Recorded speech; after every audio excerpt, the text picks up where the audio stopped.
Que la bénédiction de Dieu le Père, de Dieu le Fils et de Dieu le Saint-Esprit soit avec vous et avec toute votre famille. Que la paix qui surpasse toute intelligence, la paix qui vient directement du trône de la grâce, inonde votre foyer en ce moment précis. Je vous invite à entrer dans cet espace sacré, à vous dépouiller de toute anxiété et de toute préoccupation et à revêtir le manteau de la paix du Seigneur. Imaginez par la foi qu'un sceau de protection divine est placé sur votre maison, sur votre esprit. Il est aussi placé sur le cœur de chaque membre de votre famille. Dans cet environnement de foi, nous sommes unis avec un seul but, clamer la protection divine, l'unité inébranlable et la restauration complète des liens familiaux. Maintenant, avec l'autorité qui nous a été conférée par le nom qui est au-dessus de tout nom, le nom de Jésus-Christ, nous allons entrer ensemble dans un moment de déclaration de foi et de bataille spirituelle. Nous ne luttons pas contre des personnes, mais contre les forces spirituelles du mal qui tentent de semer la discorde dans nos foyers. C'est pourquoi nous nous levons dans la foi et disons « Père, au nom de Jésus, nous nous tenons dans la brèche pour nos familles. Nous déclarons que notre maison est le territoire du Seigneur, un lieu où l'Esprit de Dieu habite. Et c'est pourquoi nous brisons toute parole de malédiction lancée contre notre foyer, contre notre mariage, contre la vie de nos enfants. Nous annulons, par le sang de Jésus, toute malédiction de divorce, de dépendance, de misère et de maladie qui a pu être transmise à travers les générations. Au nom de Jésus, nous réprimandons tout esprit de division, de discorde, de jalousie et de colère qui tente de s'infiltrer dans nos relations. Nous détruisons tous les plans de l'ennemi pour détruire notre unité et nous déclarons que l'amour du Christ est le lien parfait qui nous unit. Nous ordonnons que tout esprit de rébellion et de désobéissance dans la vie de nos enfants soit soumis à l'obéissance de Christ. Nous déclarons que nos enfants sont l'héritage du Seigneur, qu'ils sont enseignés par Dieu et grande sera leur paix. Nous couvrons nos finances, notre santé et nos relations du précieux sang de l'agneau. Nous déclarons qu'aucune arme forgée contre notre famille ne prospérera. Voici notre victoire, la foi qui vainc le monde au nom puissant de Jésus. Maintenant, bien-aimés, je veux vous inviter à calmer le cœur et à ouvrir l'âme pour l'une des histoires les plus touchantes de toute l'Écriture. C'est un moment de transition de la prière de bataille vers la méditation du cœur de Dieu. C'est l'histoire racontée par Jésus dans Luc, chapitre 15. Elle est souvent appelée la parabole du fils prodigue, mais je préfère l'appeler la parabole du père aimant. Imaginez la scène, un père, un homme bon et juste, avec deux fils. Le plus jeune, impatient et plein de lui-même, arrive chez son père. Il fait une demande qui sonnerait comme un coup de poignard au cœur. « Père, je veux ma part d'héritage maintenant. » Il ne voulait pas attendre. Il voulait vivre sa vie selon ses propres termes, loin des yeux et des règles de son père. Et le père, dans un acte d'amour douloureux, y consent. Il respecte la liberté de son fils, même en sachant que cette liberté pourrait le mener à la ruine. Le fils, alors, rassemble tout et part pour une terre lointaine. Là, il gaspille tout ce qu'il a reçu dans une vie de plaisirs vides et effrénés. Il vit l'apogée d'une liberté illusoire, jusqu'à ce que l'argent vienne à manquer. Et quand l'argent vient à manquer, les faux amis s'en vont aussi. Une grande famine frappe cette terre. Ce jeune homme qui un jour avait tout se retrouve maintenant dans une misère complète. Il désire manger la nourriture destinée aux porcs. Pouvez-vous ressentir la profondeur de cet abîme? L'humiliation, la solitude, le regret amer qui a certainement inondé son âme. C'est au fond du gouffre, dans la porcherie, qu'il revint à lui. Il se souvint de la maison de son père. Là, même les serviteurs avaient du pain en abondance, alors que lui mourait de faim. Et le cœur brisé, il prend une décision. Je vais retourner chez mon père. Pendant ce temps, que faisait le père? La Bible nous donne un indice émouvant. Elle dit que, tandis qu'il était encore loin, son père le vit.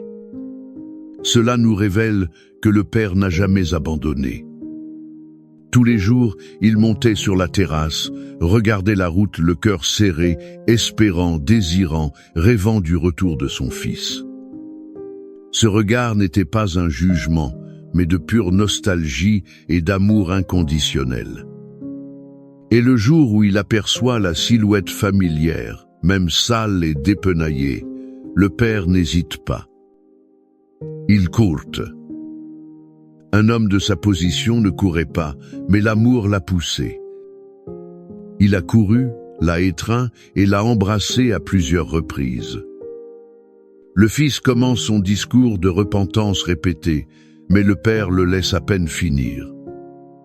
Il ordonne aux serviteurs d'apporter le meilleur vêtement, un anneau pour le doigt.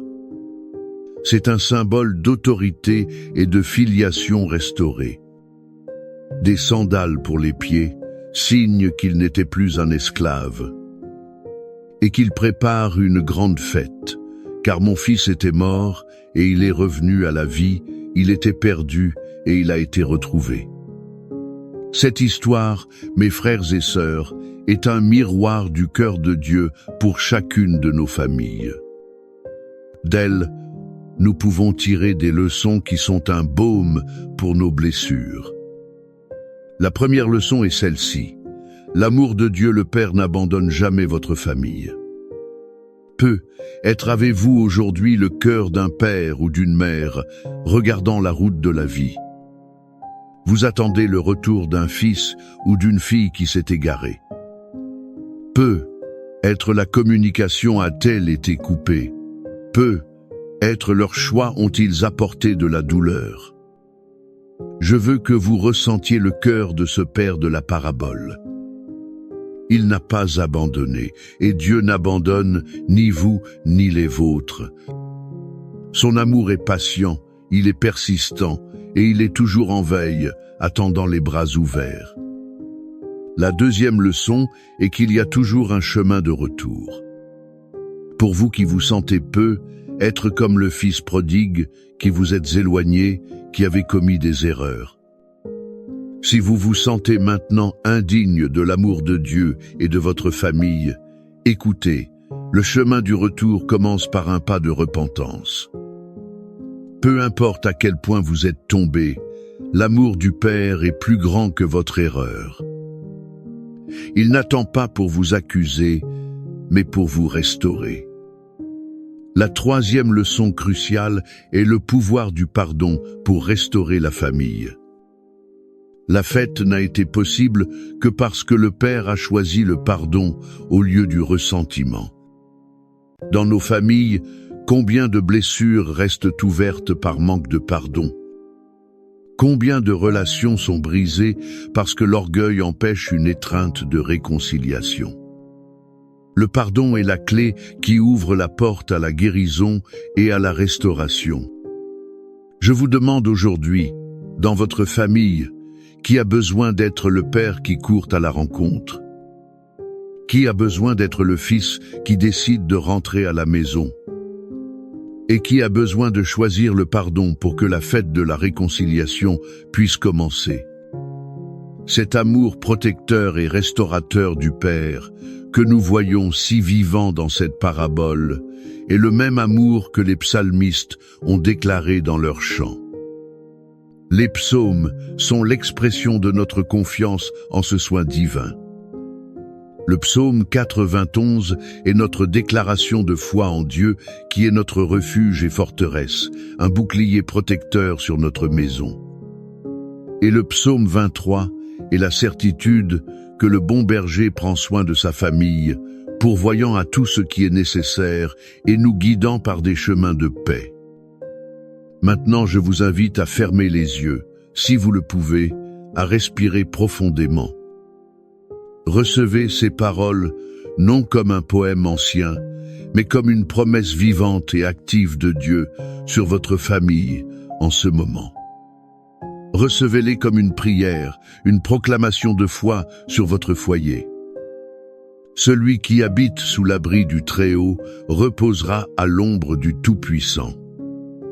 Je dirai du Seigneur, il est mon Dieu, mon refuge, ma forteresse, et en lui je me confierai. Car c'est lui qui te délivrera du filet de l'oiseleur et de la peste pernicieuse. Il te couvrira de ses plumes, et tu te confieras sous ses ailes. Sa vérité sera ton bouclier et ta cuirasse. Tu ne craindras ni les terreurs de la nuit, ni la flèche qui vole de jour, ni la peste qui marche dans les ténèbres, ni la contagion qui frappe en plein midi. 1000 tomberont à ton côté, et 10 000 à ta droite, mais tu ne seras pas atteint. De tes yeux seulement tu regarderas, et tu verras la rétribution des méchants. Car tu es mon refuge, ô Éternel. Tu as fait du Très-Haut ta demeure. Aucun mal ne t'arrivera, aucun fléau n'approchera de ta tente. Car il donnera ordre à ses anges à ton sujet de te garder dans toutes tes voies. Ils te porteront sur les mains, de peur que ton pied ne heurte une pierre. Tu marcheras sur le lion et sur l'aspic. Tu fouleras le lionceau et le dragon. Puisqu'il m'aime, je le délivrerai, je le mettrai en lieu sûr, car il connaît mon nom. Il m'invoquera, et je lui répondrai.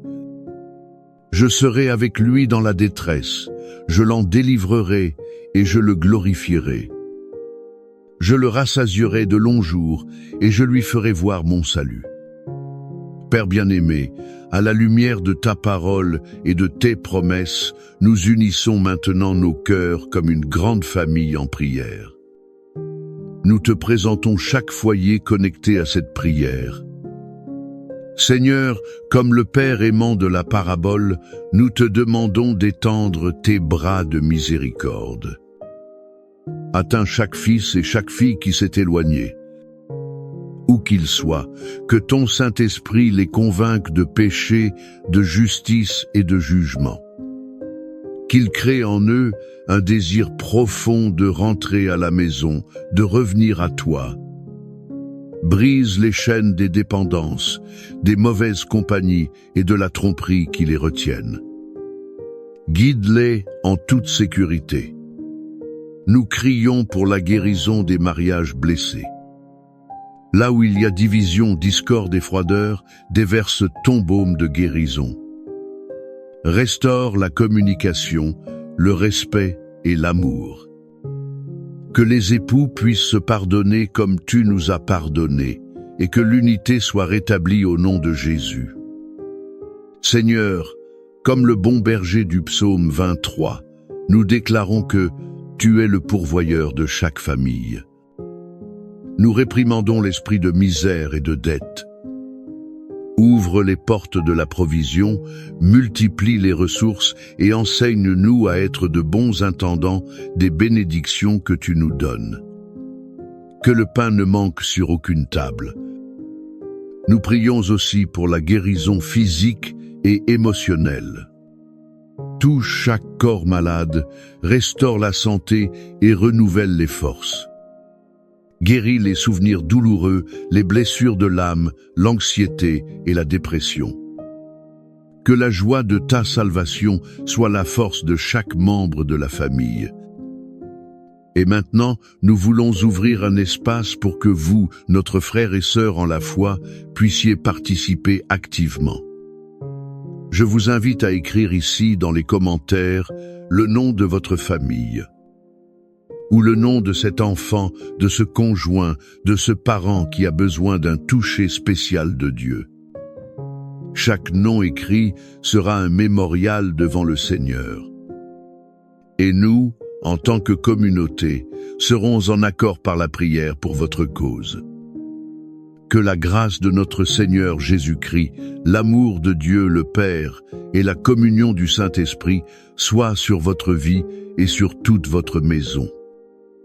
Que la protection du Très-Haut soit votre mur, que la provision du bon berger soit votre réalité. Et que l'amour du Père qui célèbre le retour du Fils soit votre expérience quotidienne.